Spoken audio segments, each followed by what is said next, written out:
तो हेलो दोस्तों, कैसे हो आप सब। तो आज मैं आपको बताने वाला हूँ कि जब भी हम कोई व्हीकल सेल करते हैं तो उसके लिए फिर बाद में हमें पीडीआई क्लेम करना होता है। तो आज की बेसिक वीडियो इसी पर है कि पीडीआई क्लेम कैसे किया जाता है। तो पूरी प्रोसेस बताऊंगा, तो आप शुरू से एंड तक कंटिन्यू कीजिएगा और चैनल सब्सक्राइब नहीं कर रखा तो एक बार पूरा कर लीजिए। तो सबसे पहले आपको व्हीकल सर्च पे जाना है और वहाँ पे व्हीकल का रजिस्ट्रेशन नंबर पेस्ट करना है। रजिस्ट्रेशन नंबर पे लिखने के बाद जब आप व्हीकल सर्च करेंगे तो व्हीकल सर्च करने के बाद आपको यहाँ पर देखिए ऑर्डर लिस्ट में जाना है। जब आप ऑर्डर लिस्ट में जाएंगे तो इस तरह आपको यहाँ पे मेन्यू दिखेंगे। तो इस वाले मेन्यू पे यानी कि एलसीवी पीडीआई वाले पर आप टिक करना है। क्लिक करने के बाद यहाँ पर आपको कस्टमर एडवाइज़र का नंबर, अगर नंबर नहीं पता होता तो ये प्रोसेस होता है, आप साइड में जो बुक आती है उस पर टिक कीजिए और इस फोल्डर को खोलिए। खोलने के बाद आपको देखिए फर्स्ट वाला सेलेक्ट करना है। सेलेक्ट करने के बाद यहाँ पर आपको वैल्यू जो होगी, यहाँ पर आपको वैल्यू यानी कि एल डालना है। यानी कि दरअसल आपको यहाँ पर अपना कंपनी कोड डालना है। कंपनी कोड जैसे आप डालेंगे और राइट क्लिक करेंगे तो यहाँ पे देखिए यहाँ नंबर आ जाएगा। तो किसी भी नंबर पे आप 2 बार क्लिक कर दीजिए और राइट क्लिक कर दीजिए। तो यहाँ पर आपका कस्टमर एडवाइज़र नंबर आ जाएगा। फिर आपको ये सारी डिटेल भरनी है। सेल ऑर्गेनाइजेशन डिस्ट्रीब्यूशन चैनल 10 और 30 रहेगा क्योंकि सर्विस के लिए होता है। और फिर जैसे ही आप सारी डिटेल फिल करने के बाद इंटर करेंगे, इंटर करने के बाद आपको कंफर्म कराना है। ठीक है, तो सब कंफर्म करने के बाद यहाँ पर आपको प्लान कंप्लीशन डेट यानी कि आप कौन सी डेट में जॉब कार्ड कर रहे हैं और कौन सी डेट तक जॉब कार्ड आपको क्लोज़ करना है। यानी कि जहाँ तक मेरे को क्लोज़ करना है, आज का काम कर रहा हूँ आज ही क्लोज़ करना है, तो यहाँ पे डेट डाल ली। और यहाँ पर मेरे को याद रखें जब भी आप टाइम डालें तो करंट टाइम से हमेशा आधा घंटा बाद का टाइम यहाँ पे डालना है। ठीक है, किलोमीटर रेटिंग जो भी गाड़ी की हो 18, 20 या 30 जो भी हो वो डाल दीजिए। और ये जो होता है आपका यहाँ पर आपको डालनी पड़ती है, यानी कस्टमर ने क्या वो रिक्वायरमेंट की थी गाड़ी परचेस करने के टाइम, यानी कस्टमर वॉइस आप डाल दीजिए। यानी कि पीडीआई करने के लिए कहा था तो PDI action taken, PDI done. ठीक है, पीडीआई डन भी लिख सकते हैं, पीडीआई प्रोग्रामिंग भी लिख सकते हैं, पीडीआई चेकिंग भी लिख सकते हैं। बेसिकली आपको यहाँ पर कस्टमर वॉइस और ऑब्जर्वेशन यानी कि कस्टमर ने क्या कहा, ऑब्जर्वेशन यानी कि आपने क्या ऑब्जर्व किया उस कंप्लेन के ऊपर। जैसे कि पीडीआई से मैटर होता है तो हम यहाँ पे पीडीआई चेकअप, पीडीआई डन लिखते हैं और फिर इसे कंफर्म पे क्लिक कर देते हैं। फिर जैसे ही आप सेव करेंगे तो देखिए एलसीवी पीडीआई क्रिएशन यानी कि नंबर नहीं आ रहा। जैसे आप सेव करेंगे तो आप एलसीवी पीडीआई क्रिएशन के बाद यहाँ पर आपको नंबर से हो जाएगा, यानी कि आपका काम अब पक्का हो चुका है। ठीक है, तो जैसे ही आपका नंबर आ जाए, सेव करने के बाद ही नंबर आएगा। तो जैसे नंबर आ जाएगा आपको यहाँ पर आइटम पर जाना है। ठीक है, अब जैसे कि हम पीडीआई करते हैं तो पीडीआई करने के लिए आपको यहाँ पर क्वेश्चन मार्क डालना है और इंटर प्रेस करना है। याद रखें आपको यहाँ पर साइड में जो लेबर होता है लेबर कोड ही लेना है। अब पीडीआई करने के लिए आप यहाँ पर कंट्रोल F भी दबा सकते हैं या फिर जो दूरबीन वाला बिंदु उसको दबाइए, पीडीआई टाइप कीजिए और इंटर प्रेस कीजिए। पीडीआई चेक आ जाएगा, डबल क्लिक कीजिए और राइट क्लिक कर दीजिए। ठीक है, तो जैसे आप देखो पीडीआई के जो लेबर आए थे एक बार इंटर करना है और फिर से सेव करना है। ठीक है, सेव करने के बाद नीचे जब आप आते हैं तो आपको कस्टमर वॉइस भी फिल करनी पड़ती है। तो कस्टमर वॉइस साइड में डाल दीजिए और यहाँ पर वापस सेम वही कंट्रोल F डाल के पीडीआई भी आप ले सकते हैं। यानी सर्च कर लीजिए, कंट्रोल F दबाइए, पीडीआई लिखिए, इंटर प्रेस कीजिए, पीडीआई की लेबर आ जाएगी, डबल क्लिक कर दीजिए और ये नीचे राइट पर क्लिक कर दीजिए। ये आपका पीडीआई पे टिक किया, बॉक्स पे ही टिक करना है और राइट क्लिक कर दे तो आपकी कस्टमर वॉइस भी सेव हो चुकी है यहाँ पे। और फिर इसे सेव कर दीजिए। ठीक है, तो देखिए नीचे ऑर्डर नंबर वाज सेव्ड यानी कि सेव हो चुका है। और पीडीआई करने के बाद अब हम जाते हैं जॉब आइटम पे, जॉब पे यहाँ पर हमको लिखना है यानी कि क्लेम करना होता है तो पीडीआई क्लेम भी लिख सकते हैं। ठीक है, या फिर ओएम क्लेम भी लिख सकते हैं। तो हमने यहाँ पे लिख लिया पीडीआई क्लेम क्योंकि पीडीआई का क्लेम कर रहे हैं। इसको सिलेक्ट करना है, सिलेक्ट करने के बाद इसको ऊपर से दबाते हुए उठा के लेके जाना और इस पर पीडीआई पे टिक करना है।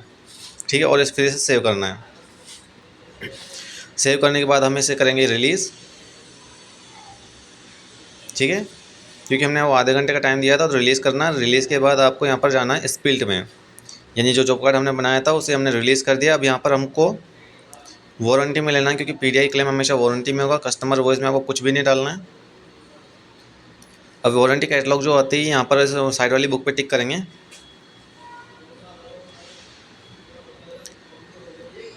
ठीक है, साइड वाले नेट स्लो चलता है तो यहाँ पर भी आपको पीडीआई लिखना है और राइट क्लिक कर दीजिए। और यहाँ पर जो लेबर होता है उस पर आप 100 डाल दीजिए। याद रखिए यहाँ पे वैल्यू लेबर वैल्यू परसेंटेज में होते हैं तो 100% डालना नहीं, 100% की लेबर आपको 0 पे हो जाएगी। यानी उसका क्लेम होगा। फिर इस लाइन को आपको सिलेक्ट करना है तो ये कॉर्नर पे आके इसको राइट क्लिक कीजिए और राइट कर दीजिए, यानी कि इंटर प्रेस कर दीजिए। याद रहे यहाँ पर आपको ये सारी डिटेल डालने के बाद नीचे देखिए यानी कि स्पिल्ड लेबर वैल्यू और लेबर वारंटी जब ऐसा आ जाएगा तो ये सेव हो जाएगा। और इसके बाद सेव करना ना भूलें क्योंकि जब तक आप सेव नहीं करेंगे ये प्रॉपरली काम नहीं करेगा। तो ये इस तरह से इंटर करने के बाद आपको सेव करना है फाइनली, ठीक है। तो ये मैंने अब कर दिया सेव, ठीक है। तो सेव यानी कि मेरा जो ऑर्डर नंबर था वो सेव हो चुका है। अब सेव करने के बाद अब मेरे को एडिट वाला ऑप्शन के लिए मैं क्लोज़ कर रहा हूँ, क्योंकि जो पेंसिल वाला होता है एडिट के लिए होता है। अब मैं इसे क्लोज़ कर रहा हूँ। अब आप एक बात यहाँ पे देखिए, अब मैं यहाँ पे लिख रहा हूँ ZDBM डैश टाइम बुकिंग, क्योंकि मेरे को यहाँ पे टाइम बुकिंग करना होता है, क्योंकि लेबर हमने जो डाली थी उसकी टाइम बुकिंग काफ़ी ज़्यादा इंपॉर्टेंट होती है। डेट डाल दी और यहाँ पे प्लांट कोड आपको वहाँ डालना है DBM ऑर्डर, याद रहे जहाँ पे DBM ऑर्डर थे वो यहाँ पे लिख सकते हैं। अगर नहीं भी लिखेंगे तो उसका भी कोई दिक्कत नहीं, यहाँ पर सीधा आप घड़ी के निशान पर टिक कर दीजिए। अगर आपको याद ना हो तो वो यहाँ से अपने आप कैच कर लेगा। जैसे कि मेरे को यहाँ पे मैं घड़ी के पे टिक करता हूँ तो ऑटोमेटिकली जो लेबर थी यहाँ पे आ चुका है। यहाँ पे डबल क्लिक करना है मेरे को, याद है डबल क्लिक करेंगे, सिंगल क्लिक में नहीं डबल क्लिक करेंगे। यहाँ पे भी मेरे को डबल बार क्लिक करना पड़ेगा। और जो देखिए यानी कि ऊपर की ओर यहाँ पे डबल क्लिक कर दिया और सेव कर दिया, याद रहे, ठीक है। ये जो टाइम होगा और इन टाइम आपको चाहे तो लिख सकते हैं, फिर ऑटोमेटिकली आ जाता है। तो यानी देखिए नीचे आपको हमेशा लिखा आएगा यानी कि रिकॉर्ड्स है, वो जो ग्रीन लेबर के आगे जो था उस पर ग्रीन डॉट आएगा। जब तक ग्रीन डॉट ना आए वो सेव नहीं होगा। ये ग्रीन डॉट आ गया यानी कि आपकी लेबर जो होगी कंप्लीट हो चुकी है। अब मैं इसे कर देता हूँ क्लोज़, ठीक है। अब मैं इसे फिर से एडिटेबल कर देता हूँ, यानी कि अब मेरे को फिर से इसमें काम करना है। तो मैं इसे पेंसिल दबा देता हूँ तो एडिटेबल हो जाएगा। अब कन्फर्मेशन पर क्लिक करते हैं, यानी कि जब तक आप टाइम बुकिंग नहीं करेंगे कन्फर्मेशन एक्सेप्ट नहीं करेगा। तो मैं कन्फर्मेशन पे करता हूँ फाइनल चेक डन और मैं करता हूँ क्रिएट बिलिंग, ठीक है। तो जैसे मैं क्रिएट बिलिंग पे करता हूँ इस तरह ऑप्शन आता है, तो राइट क्लिक कर दीजिए। तो बेसिकली आपको जो पॉइंट्स बताया जा रहा हूँ सारे पॉइंट्स आपको ध्यान में रखना है कि पीडीआई कैसे किया जाता है। और एक बात हमेशा याद रखिएगा, पीडीआई करने के लिए आपकी जो सेल्स वाली आईडी होती है उस पर सेल्स और सर्विस दो आईडी तो सर्विस वाली आईडी पे ही आपका क्लेम होगा, सर्विस वाली आईडी पे नहीं होगा। मतलब सर्विस वाली आईडी पे होगा, सेल्स वाली आईडी पे क्लेम नहीं होता है।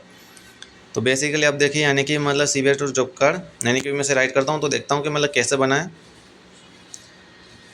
तो देखिए यानी कि जो प्रिंट प्रीव्यू होता है वो यहाँ पे आप देख सकते हैं, जो मैं कि बेसिक वाइज स्टेप बता रहा हूँ ठीक है। अब मेरे को यहाँ पे एक्सेप्ट करना है। दरअसल ये जो PDF होता है उसको ओपन करने के लिए किया था, ये अलग से नहीं आता। अगर आपके पास PDF रीडर है तो ऑटोमेटिकली इसको कैच कर लेगा। तो मैं इसे यहाँ से प्रिंट भी कर सकता हूँ और कॉपी भी ले सकता हूँ या फिर सेव भी कर सकता हूँ अपने किसी डेस्कटॉप पे या फिर किसी फाइल में। बेसिकली तो ये किस लिए तो जब भी हमारा ये जॉब कार्ड हम क्लोज़ कर लेते हैं उसके बाद में हमें ऐसा क्लेम करना पड़ता है। तो क्लेम करने के लिए हमें सबसे पहले वारंटी में जाना होता है, ठीक है। वारंटी में जाने के बाद यहाँ पर LC वारंटी और यहाँ पर टिक करेंगे बुक पे। तो बुक के बाद हमें कंट्रोल F से सर्च करना पड़ेगा PDI। आप PDI लिख दें, सर्च करें तो PDI आएगा। तो याद रहे CNG गाड़ी के लिए CNG वाला लेना और नॉर्मल गाड़ी के लिए नॉर्मल वाला। अब इसे इंटर प्रेस करेंगे। इंटर प्रेस करने के बाद यहाँ पर देखिए आपको PDI दोबारा से सर्च करना है, कंट्रोल F टाइप कीजिए, ठीक है। कंट्रोल F टाइप करने के बाद आपको PDI सर्च करना है। PDI लिख के सर्च कीजिए। देखिए यहाँ पर कोई भी PDI का ऑप्शन नहीं है। तो PDI जो हमारा होता है ये बेसिकली फ्री सर्विस का क्लेम होता है। तो इसलिए फ्री सर्विस का जो क्लेम होता है यानी 000 इस पर हम टिक करेंगे और चूज़ एंट्री पे टिक करेंगे और इंटर करेंगे, ठीक है। तो जैसे ही हम इंटर करेंगे, इंटर करने के बाद देखिए यानी कि ये हमारा जो यानी नीचे और सेव हो चुका है। तो बेसिकली हम दोबारा से जाएंगे वारंटी पे। अभी इस लाइन पे देखिए आपको इस तरह कुछ लिखा हुआ दिखेगा वारंटी केसेस के नीचे, और इस तरह की लाइन में इस तरह का दिखेगा यानी हो चुका है। अब इस लाइन को सिलेक्ट कीजिए, घड़ी वाले बटन पर टिक कीजिए। जैसे हम घड़ी वाले बटन पर टिक करते हैं तो इस तरह का डायलॉग बॉक्स, ठीक है, यानी कि ओपन हो जाता है। अब यहाँ पर आपको फर्स्ट वाला जो नंबर आता है उस नंबर पर क्लिक करना है। क्लिक करने के बाद इस तरह का डायलॉग बॉक्स खुलेगा, उस पर राइट क्लिक कीजिए। राइट क्लिक करने के बाद अब देखिए मैं आपको नीचे लेके जाता हूँ। तो यहाँ पर कुछ भी एडिट का वो ऑप्शन नहीं है। तो एडिट करने के लिए हम इसमें पेंसिल वाले बटन पर टिक करेंगे। पेंसिल पर टिक करने के बाद आपको देखिए यहाँ पर नीचे यहाँ पर हमें सिटी लिखना है, गाड़ी कहाँ चलती है, 1 टन की कैपेसिटी हमेशा होती है, पार्ट ना बस कैश में आता है क्योंकि फ्री सर्विस है। कोई वारंटी पार्ट होता है तो पार्ट लेते हैं हम। अब यहाँ पर देखिए यानी कि आपकी गाड़ी कितने किलोमीटर, क्योंकि PDI क्लेम होता तो 40 नहीं लिखना, आपको बस 1 लिखना है। यानी कि आपको कोई फेल पार्ट प्रोवाइड नहीं हुआ तो नो कर दीजिए। अब यहाँ पर लिखिए PDI चेक, क्योंकि ये PDI का क्लेम था तो यानी कि PDI चेक, और हम PDI ड्यू भी कर सकते हैं। बेसिकली मैंने इंटर प्रेस कर दिया था PDI लिखने के बाद, इसलिए सारा लॉक हो चुका है। तो मैं दोबारा से इस पर इंटर करता हूँ। तो इंटर करने के बाद मैं इसे पीडीआई कॉपी करता हूँ, यहाँ पे पेस्ट कर देता हूँ और यहाँ पे डू लिख देता हूँ। ठीक है, बेसिकली जब मैंने पीडीआई चेक करके इंटर कर दिया था तो ये सारे लॉक हो गए थे। अब एक एक करके इसको एंटर करना पड़ेगा। अगर आप एक साथ चाहें तो कॉपी पेस्ट करके एक साथ ही लिख सकते हैं, बाद में आपको प्रोसीजर बता रहा हूँ जो सेम वही करना है। ठीक है, यहाँ पे मैंने लिख दिया लास्ट में, यानी कि एक्शन टेकन पीडीआई डन। बस कुछ नहीं करना, पीडीआई चेक करना, पीडीआई ड्यू का ऑब्जर्वेशन में फेलियर बार पीडीआई ड्यू और पीडीआई डन। फिर हम करते हैं सेव करना पड़ेगा। सेव करने के बाद याद रहे आपको सेंड टू ओईएम। देखिए सेव कर दिया। अब जैसे ही मैं ऐसा सेव करने के बाद इस तरह डायलॉग खुलेगा। अब सेव करने के बाद हमेशा याद रहे आपको सेंड क्लेम टू ओईएम पर क्लिक करना है। ठीक है, यानी कि पीडीआई डन करने के बाद सेव करना है, फिर सेव करने के बाद सेंड क्लेम टू ओईएम, फिर उसके बाद में सेव करना है। ठीक है, यानी कि आपको लिखने के बाद सेव करना, फिर सेंड क्लेम टू ओईएम, फिर सेव करना है।